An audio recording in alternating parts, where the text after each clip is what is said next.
The market was loud and crowded, with alien voices mixing in a strange song of trade. Cade stepped through the chaos, his boots heavy on the metal floor. He was not here to buy slaves, only to find some rare tools for his work. But the moment he turned a corner, his eyes caught something that stopped him cold. There, chained to a thick metal post, stood a girl unlike any he had ever seen.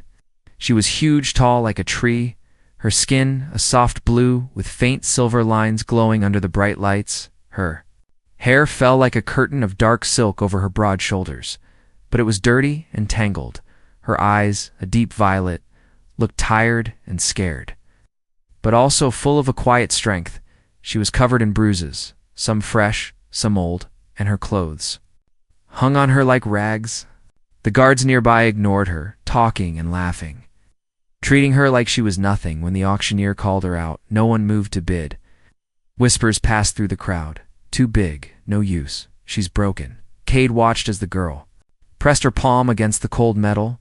Her lips moved, but the words were soft. Almost a whisper, my body's too big, human. I'm not breeding material. He did not understand what she meant, but her voice held a sadness that pulled at him. The auction began, and the other slaves were sold quickly. Small, pretty ones and strong ones, but the girl in chains stayed. Unwanted, Cade looked at her again, and a strange thought came to him. Why was he so drawn to her? Why did he want to save her? When the bidding started, Cade raised his hand slowly, surprising everyone. No one will buy her. The auctioneer sneered. Who wants a giant broken girl? Cade smiled. I do, he said quietly. The crowd laughed, but Cade did not care. He paid the price, chains clinking, and the girl's eyes widened with shock. She did not understand why a human would want her. She thought humans bought aliens only to hurt them, to use them as tools, or worse. Cade gently touched her arm, careful not to hurt her. Come with me, he said softly. I will take care of you. She looked at him with doubt, but stepped forward, her large feet heavy on the ground. The chains fell away, but the fear stayed in her eyes on the ship. Cade gave her clean clothes and food. She ate slowly, watching him like a wild animal watching a stranger. Her name was Ara, she told him in broken words. I was made to breed, she said, but my body grew too big, too fast. They said I was useless. Cade listened and felt anger rise inside him. How could anyone say a living being was useless? He sat beside her. You are not useless, Ara.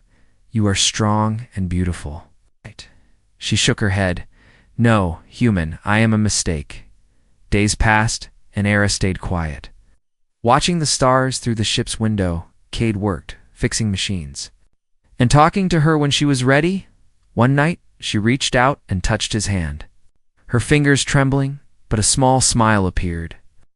Cade knew their journey was just beginning. He did not know what the future held, but he promised himself to protect her, to show her she was worth more than she believed. Ara sat on the floor of the ship's cargo room, knees pulled up to her chest. She barely moved, barely blinked, like she was afraid the walls might close in on her. The room was warm, clean, and safe, but she stayed in the darkest corner. Cade watched her from the doorway, not speaking, just waiting. She had been with him for 3 days, and still hadn't stepped out. He brought her meals, set them down gently, and always gave her space. Sometimes she ate, sometimes she didn't. But she never looked in the mirror he placed near the washroom. Not once. Cade finally spoke that evening, sitting cross-legged outside the room. I fixed the warm water today, he said. You can take a shower if you want. No answer came, just silence. I left you new clothes, he added. They might be a bit tight, but they're clean. Inside, Ara hugged herself tighter. She heard his words, kind and calm, but her heart screamed something else. He would change, she thought. All humans do. Kindness never lasts. Not for girls like her. She remembered her last owner. He offered food too. Then came the chains, then the injections, then the darkness. Cade had not touched her, not even once without warning. Still, she could not trust yet. Later that night, after he fell asleep, in the control room, Ara crept into the washroom. She turned on the water and stood under it fully dressed. She didn't care about the soap or towel. She just wanted the dirt off her skin. The filth of being property. She avoided the mirror. Even with the lights off, her own reflection made her sick. Too big, too wide. Too strong, too ugly, she thought. Her people had told her so from birth. Breeding class females must be delicate, they said. You're a waste of genes. She remembered the surgeries they planned for her, cut her smaller, thinner, until she escaped, got caught, and sold. Now she was here on a human ship, with a human who treated her like a guest. But how long would it last? In the morning, Cade noticed the wet clothes drying in the corner. He smiled to himself, not saying a word. Instead, he cooked breakfast and placed a plate outside the door. This time, she ate it all, and left the plate clean later that day. She stood in the hallway, just a few steps outside her room. She watched him work, fixing a broken panel. His hands covered in grease. He didn't look up, didn't act surprised. He just said, "Morning, Era," and kept working. That simple greeting felt like a soft blanket on her bruised heart. She didn't speak, but she sat nearby, watching. Cade talked as he worked, telling her about stars, ships, trade routes, planets. She listened, quiet and still, but her fingers splayed with the hem of her shirt. It was the first time she wore real clothes, not slave rags, and it felt strange. Good, but strange at night. He offered her a bed in the spare cabin. She shook her head quickly, afraid he didn't ask again, just nodded. The offer stands, always. That night, Ara stood at the mirror with the lights off. She touched her own face with trembling fingers. "What does he see in me?" she whispered. "Why doesn't he stare like the others?" Her eyes filled with tears she didn't let fall. She didn't know if she could ever feel beautiful, but for the first time in her life, she didn't feel like a thing. She felt seen. As the ship glided through space, two souls floated quietly. Inside it, one trying to escape the pain of the past, and the other trying to heal it with kindness. Neither of them said the word hope, but both had started to feel it. Cade found her on the upper deck, sitting cross-legged near the wide window that showed the stars. Ara didn't move when he stepped in, but her head turned slightly. She was getting used to his footsteps now, the rhythm of them, calm, predictable. Unlike the sharp stomps of guards or slave drivers she used to hear in her past. "You haven't said much today," Cade said, sitting beside her, leaving a respectful gap. She didn't answer for a while, just stared at the stars like they were talking to her. "I was thinking," she whispered at last, "about why you haven't asked." Cade looked at her, puzzled. "Asked what?" "Why I was in chains," she said softly. "Why no one wanted me." Cade leaned back, resting his hands behind him. "I figured you'd tell me when you were ready," he replied. Ara gave a dry, bitter laugh, not because it was funny, but because she wasn't used to that kind of patience. "I was made in a lab," she began. "Not born, not chosen, just grown like meat." Cade blinked, but said nothing. "My people built females to breed," she continued, voice low. "Perfect bodies, soft, smooth, small." She looked down at her large hands, her wide hips, her strong legs. "But I didn't grow that way. I was a mistake," she said. "They called me trash, said I wasn't pleasing to males. I'm too tall, too thick, too different." Her eyes darkened as memories bubbled up. "They tried to cut my body, reshape me," she whispered, "but I was too strong. I broke the restraints. That's when they sold me to the slave markets." Cade didn't speak, but his jaw tightened. He'd seen cruelty before, but this felt colder, more calculated. She looked at him now, her voice sharp like broken glass. "So don't get any ideas. Human," she snapped. "I'm not breeding material. Not for you. Not for anyone." Cade nodded slowly, like he understood more than she.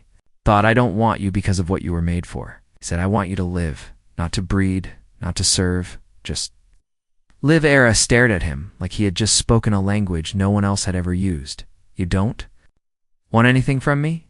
she asked, suspicious. Cade smiled a little. "Just your company if you want to give it." A long silence passed between them. Not heavy, not cold, just quiet. Then Era asked something strange. "Do I scare you?" Cade raised a brow. "Why? Would you scare me?" "I'm bigger than you," she said. "Stronger too." He chuckled, shaking his head. You could tear this ship apart. Ara, but you haven't, he said. You're not scary or hurting. Something shifted in her face, a flicker of confusion. She was used to fear in others' eyes, or lust, or disgust. But not this. He looked at her like a person, not a problem, not a mistake, not a tool. You're not the first person who's been broken by what they were made for. Cade added quietly, but you're the first I've seen still fighting it. Era didn't cry, but her breathing changed, uneven and slow. Like her chest had been holding too much air for too long, and now it was starting to release. I don't know what to do with kindness, she whispered. It feels like a trick. I get that, Cade said, but tricks don't last this long, do they? She glanced at him, and something warm flickered in her eyes. No smile yet, but the cold walls were starting to crack that night. She didn't return to the cargo room. Instead, she sat in the corner of the hallway, closer to his quarters. She still didn't use the bed, still didn't trust softness, but she was closer and that meant something. Cade didn't say anything about it. He just let her be, somewhere in deep space. Under endless stars, a giant alien girl was beginning to believe, not in love, not yet, but in the possibility of not being hated. The storm came without warning. 1 second, space was quiet and calm. The next, the ship rocked hard, alarms flashing red as Cade wrestled with the controls outside. A wave of electromagnetic energy from a nearby dying star hit them hard. Inside, lights flickered, engines groaned, and everything felt like it might fall apart. Cade shouted through the ship, Era, stay in your room, lock the door. But she wasn't in her room. She was in the lower engine hall, curled in a tight ball behind a crate. Her body trembled. Not from the storm, but from what it triggered. Inside her mind, the noise, the shaking, the flashing lights brought everything back. Memories she had buried deep. Memories she had no control over. She wasn't on Cade's ship anymore. In her mind, she was back in the lab. Chained to a cold table, screams, needles, the sharp sound of metal doors slamming shut. She covered her ears and rocked, gasping for air. I'm not a thing, she whispered. I'm not a thing. Again and again, like a shield made from broken words. Cade found her 10 minutes later.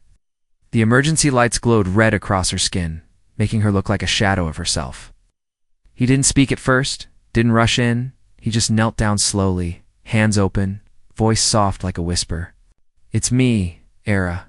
You're safe. It's just a storm. She didn't look at him. Couldn't. Her mind was still trapped in another time, another place. Don't let them cut me, she muttered. Don't let them break me again. Cade's heart ached, hearing her words. He had known she was hurting, but this was something deeper, something carved into her soul, very gently. Reached forward and touched her shoulder, just a light touch. Nothing forceful, nothing sudden. Robert flinched, but she didn't pull away, so he stayed there, not moving, just breathing with her. I'm not going anywhere, he said quietly. I'm right here, slowly. Ira's breathing began to slow, her fists loosened, and her eyes wide and glowing with pain finally turned toward him. She looked at him like he was the first star in the sky after a long night. I thought you were gone, she whispered. I thought I was alone again. Cade shook his head. I'll never leave you in the dark, Era, he said. Not ever. Her body shifted, and for the first time, she reached for him, her giant arms wrapped around his chest, pulling him close to tight, to desperate, but he didn't resist. She buried her face in his shoulder, and then the sound came. A low, broken sob that cracked something open in both of them. She cried, not quietly, not softly, but like a flood breaking free from a dam. Tears soaked his shirt as her body shook with years of pain she never had the chance to release. And Cade held her. He didn't speak, didn't shush her, didn't tell her to be strong. He just stayed. Arms wrapped around the girl who thought she was too broken to be held. Minutes passed, maybe hours. Until her body finally calmed, she leaned against him. Eyes half closed and whispered, I've never cried in front of anyone before. He smiled gently. That just makes you stronger, not weaker. She laughed through her tears, just a soft sound. Strong is all I've ever been allowed to be, she said, but never soft, never cared for. Cade brushed a strand of her hair behind her ear. "You deserve both," he said. "You always did." They sat there on the cold floor, tangled and quiet, not lovers. Not yet. Not even friends by the old meaning of the word. But something was building. Something neither of them fully understood yet. Trust, warmth, something fragile, but real. That night Ara didn't sleep in the hallway or the floor. She let Cade lead her to the spare cabin. She lay on the bed, stiff and unsure at first. But when Cade turned to leave, she reached for his hand. "Will you stay?" she asked, voice small. He nodded, pulled a chair close, sat beside her until sleep claimed them both, and for the first time in her life. The giant girl who was never meant to feel comfort slept in peace. Something strange was happening to Ara. It started with the heat rising in her skin, then a dull pressure in her stomach. At first, she thought it was sickness, maybe food poisoning or stress, but it kept growing deeper, warmer, heavier, and then she realized, with cold dread, what it really was. Her body had entered cycle. The breeding phase, the one her people had designed into her biological. Primal and terrifying, she had never gone through it before. They had planned to force it in the lab, with injections and drugs. But she escaped before that could happen. Now her body was doing it on its own. It scared her more than chains, more than pain, because this time, it could affect him. She looked at Cade from across the ship's main room. He was reading something calm, unaware. He didn't know what her kind turned into during a heat cycle, didn't know how strong the drive was, how desperate it could become. She felt her fingers tremble, her skin sweat, her thoughts blur. She had to leave. Before she hurt him, before she became something she would regret. That night, while he slept, she packed nothing, only her old rags and a water flask. Then she slipped out the side hatch and ran. The planet they were docked on was mostly forest and caves. It's untouched and wild, perfect for hiding, perfect for staying away until the madness passed. She didn't leave a note, didn't say goodbye. She thought it would be better that way. Cade wouldn't have to see her fall apart. But he woke up just minutes after she left, and the empty bed, the open hatch. The silence, it all hit him like a punch in the chest. He checked the cameras, saw her silhouette disappearing into the woods. Without a second thought, he grabbed his jacket and followed her trail. Ara ran deep into the forest, branches tearing at her arms, feet crashing through roots and leaves. Her breath burned in her lungs. But she didn't stop. She couldn't stop, because the feeling inside her was growing worse. Need ache, hunger not for food, but for touch. Her creators built her for this. A body that was strong, but also helpless once the cycle began. She hated it, hated every second of it. She found a cave and crawled inside. Wrapping herself in darkness, she screamed into her arm, bit her own wrist just to feel pain instead of fire. Tears ran down her face. "I'm not a slave," she whispered. "I'm not going to become one now." An hour passed, maybe more, and then she heard footsteps. Her heart dropped. No, she thought. Please no, not now. Cade stepped in too. The cave, breathing hard from the run, he spotted her curled in the corner. Glowing with sweat and shame, "I told you not to follow me," she growled, voice low and warning. "I didn't come to stop you," he said calmly. "I came to be near you. That's all. I'm dangerous right now," she warned. "You don't know what my body will do?" "You think I'm afraid of that?" Cade asked, stepping closer. "You should be," she whispered, her fists clenched. "My heat cycle.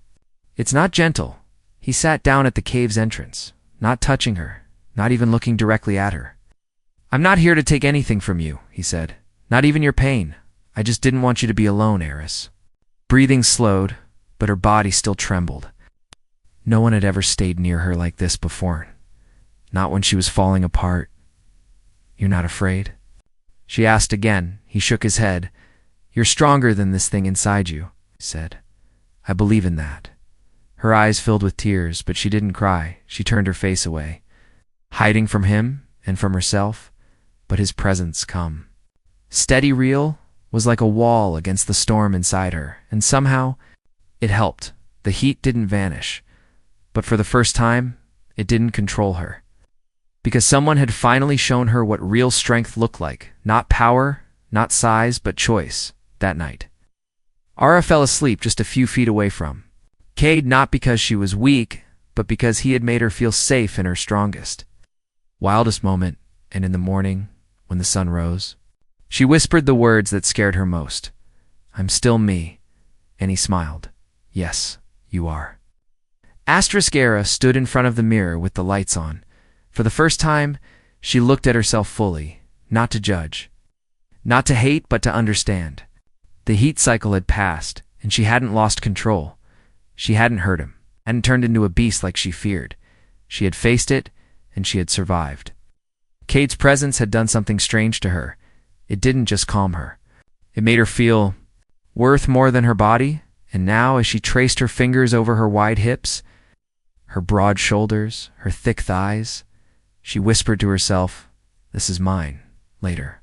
Cade sat at the ship's dining table, tinkering with a small gadget. When she walked in, he looked up and stopped. She was wearing one of his shirts. Loose but short on her long body, and her face was calm, her eyes steady. She didn't shrink, didn't hide, mourning. He said with a soft smile. Era nodded, then sat across from him. "I want to talk," she said quietly. He nodded. Setting the tool down, she took a breath and began. "When I was growing up in the lab, they trained us how to please others," she said. "They never taught us how to feel safe. They told me my body was made to give, never to want, never to say no." I believed them. Cade didn't interrupt, didn't look away. "I thought love was something fake," she continued, "a thing weak people talked about. But when I was with you in that cave, I didn't feel weak. I felt seen." Her voice shook, but she didn't stop. "You didn't touch me when I was at my most vulnerable," she said. "You didn't even try. That's the first time someone's given me space. When I didn't have control."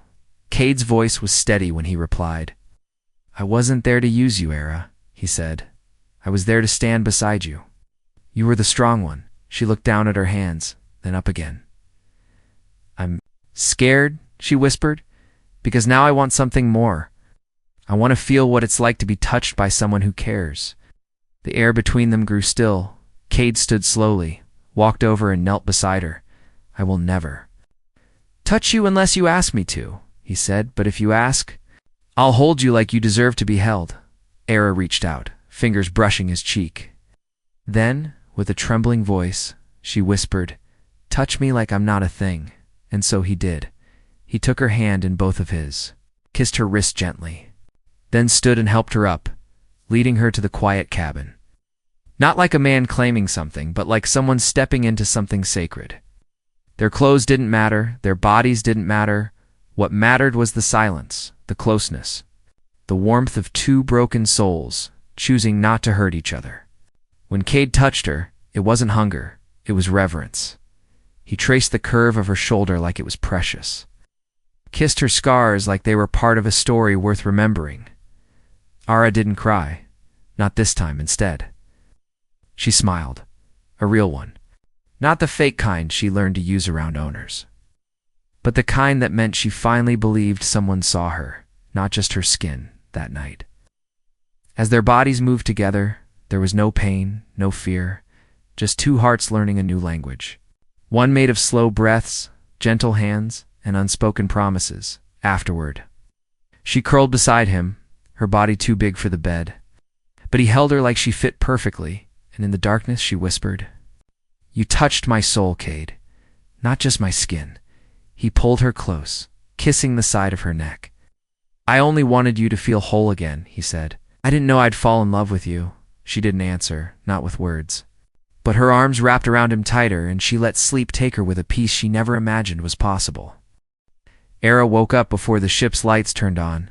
She lay there, still wrapped in Cade's arms, listening to his heartbeat. It was calm, steady, safe, something she once thought she would never know. But something felt different inside her. Not wrong, not painful, just different at first. She ignored it. She thought maybe it was from the way they had joined the night before, but each day that passed, the feeling grew stronger. She moved slower, her stomach ached, her heart beat harder when she smelled certain foods, and then, one morning, She couldn't keep anything down. She sat in the washroom, head resting against the wall, hands pressed to her belly. The idea hit her like cold wind. No, she whispered. It couldn't be. Her kind were designed for controlled breeding, not natural pregnancy. She had never believed her body could even conceive, but fear crept into her chest. What if she was pregnant? What if something inside her had changed because of him, because of love? She didn't tell Cade right away.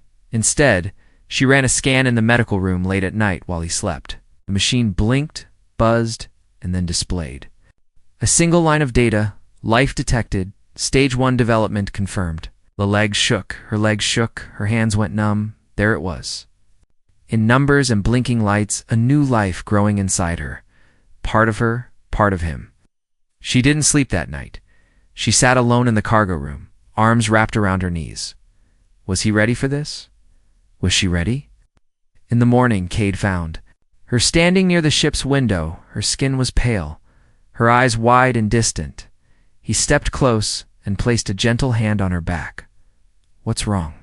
he asked, voice filled with concern. She turned, took his hand, and placed it over her belly. It was the first time she had ever looked afraid in front of him, not from pain, but from something deeper. "Cade," she whispered, "I'm carrying a life." He blinked, confused at first. Then she nodded slowly, confirming it without needing more words. "It's yours." Silence filled the space between them, heavy and warm.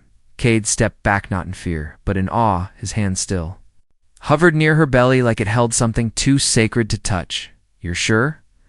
he asked softly. "I ran the scan twice," she said, voice barely a breath. He didn't run, didn't panic. Instead, he knelt before her and pressed his forehead gently against her stomach. "Low in there," he whispered with a smile. "I'm your dad." Era choked back a sob, the kind born not from sadness, but from disbelief. "You're not angry?" Cade looked up at her, eyes shining, angry. "Ara, you just gave me the greatest gift I didn't even know I wanted." She laughed, and the tears finally fell. Not because she was broken, but because she had never felt so whole. She dropped to her knees with him, and they held each other for what felt like forever. No fear, no shame, just warmth. Later that night, Era rested her head on his chest as they lay together. She whispered, "I never thought this body could create life." Cade kissed her forehead. "That's because they lied to you. You were never a failure," he said. "You were always more than what they wanted you to be."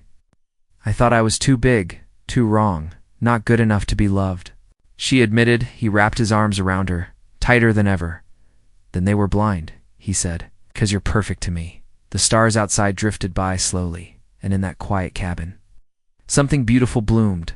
A life once created in chains was now building something new, something free. Not just a child, but a future. Era closed her eyes, hands resting on her belly, lips curled into a soft smile. She had once been bred for purpose, used for science, abandoned as a mistake, but now she was a mother, a partner, and for the first time in her life, she felt chosen.